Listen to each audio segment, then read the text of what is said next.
আসসালামু আলাইকুম এভরিওয়ান, কি অবস্থা তোমাদের? কেমন আছো তোমরা? আজকে নতুন একটা প্র্যাকটিস ব্লগ নিয়ে চলে এসেছি। আজকের ব্লগে মূলত আমাদের স্ট্যান্ড প্র্যাকটিস তোমাদেরকে দেখাবো, তো দেখতে থাকো। তো আমরা টার্মিনাল চলে এসেছি আমাদের গ্রাউন্ডে।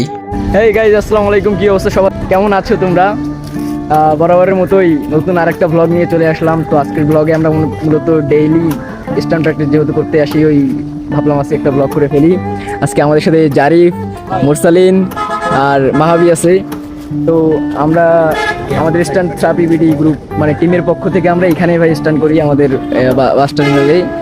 তো চলেন দেখতে থাকেন আজকে কে কে কী স্ট্যান্ড করে, কে কী স্ট্যান্ড শেখে। অনেকদিন পর প্র্যাকটিসে এসে প্রায় সব কিছুই ভুলে গেছি। আমরা অনেকক্ষণ প্র্যাকটিস করার পর মাহাবি বলতেছে অনেকে হেড স্ট্যান্ড প্র্যাকটিস করবে, তো হয়তো পারে না, যার কারণে ওকে সাইকেল ধরায় প্র্যাকটিস করানো হচ্ছে। তো এইভাবে প্র্যাকটিস করলেই ইনশাল্লাহ আনলক করা যাবে। ভিডিওটা খুব বেশি লং করব না, যার কারণে আমাদের আর কিছু প্র্যাকটিসের ক্লিপ দিয়েই আজকের ভিডিওটা শেষ করব। যারা ফুল ভিডিও দেখছেন তাদেরকে অনেক অনেক ধন্যবাদ। তো আজকের ভিডিওটা এই পর্যন্তই। ততক্ষণ পর্যন্ত সবাই ভালো থাকবেন, সুস্থ থাকবেন। আল্লাহ হাফেজ।